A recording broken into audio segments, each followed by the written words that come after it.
নমস্কার বন্ধুরা, এটা পুরোপুরি আমার নিজস্ব রেসিপি। সন্ধেবেলার একটা টিফিন বাচ্চাদের দিলে তারা খুব মজা পাবে। দেখো, তার জন্য প্রথমে আমি স্লাইস পাউরুটি নিয়ে নিলাম। স্লাইস পাউরুটিগুলো টুকরো টুকরো করে কেটে নেব। আর এদিকে আমি সবজি নিয়ে নিয়েছি, ফুলকপি, ক্যাপসিকাম, তারপরে বিনস, পেঁয়াজ আর আদা। এই দেখো, আমি তোমাকে আগেই বললাম তোমাদেরকে, কেটে নিয়েছি টুকরো টুকরো করে। এবার কড়াইতে ঘি বা বাটার, সাদা তেল, যে যা দিয়ে খুশি করতে পারো। আমি ঘি দিলাম আর একটু বাটারও দিয়েছিলাম।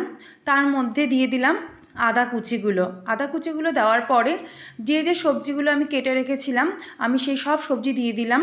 তোমরা যদি এর মধ্যে আরও সবজি অ্যাড করতে চাও করতে পারো। আমার কাছে এ কটাই ছিল, তো আমি এ কটা দিয়েই তৈরি করলাম। এরপরে এর মধ্যে একটুখানি নুন দিলাম, দিয়ে এবার এটাকে একটু ভালো করে ভাজা ভাজা করে নেব। হলুদও দিয়ে দিলাম। ভাজা ভাজা করার পরে এর মধ্যে আমি পেঁয়াজ কেটে রেখেছিলাম, সেই পেঁয়াজটাও দিয়ে দিলাম, দিয়ে ভেজে নিলাম। এইটা সন্ধেবেলা করে দিলে সব বাচ্চাদেরই খুব ভালো লাগবে, কারণ আমার বাচ্চার যখন ভালো লেগেছে, সব বাচ্চাদেরই আশা করি ভালো লাগবে। তো এর মধ্যে দিয়ে দিলাম একটু টমেটোর সস আর একটু সয়া সস। তো এটা একটু ভালোভাবে নাড়াচাড়া করে নিলাম।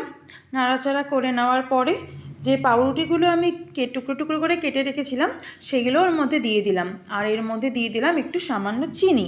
এবার এটা ভালোভাবে ভেজে নেব। পাউরুটিগুলো একটুখানি মুচমুচে হবে সেই অবধি ভাজবো। আর উপর থেকে ধনেপাতা ছড়িয়ে দিলাম, আর একটু চিপে দিলাম লেবুর রস। তো এই স্ন্যাক্সটা খেতে একটু টক টক, ঝাল ঝাল, মিষ্টি মিষ্টি হয়, তো এই জন্যই বাচ্চাদের খুব খেতে ভালো লাগে। আবারও বলছি আর একটা কথা, যে পাউরুটিটা একদম একটুখানি মুচমুচে হবে সেরকম অবস্থায় নামাবেন।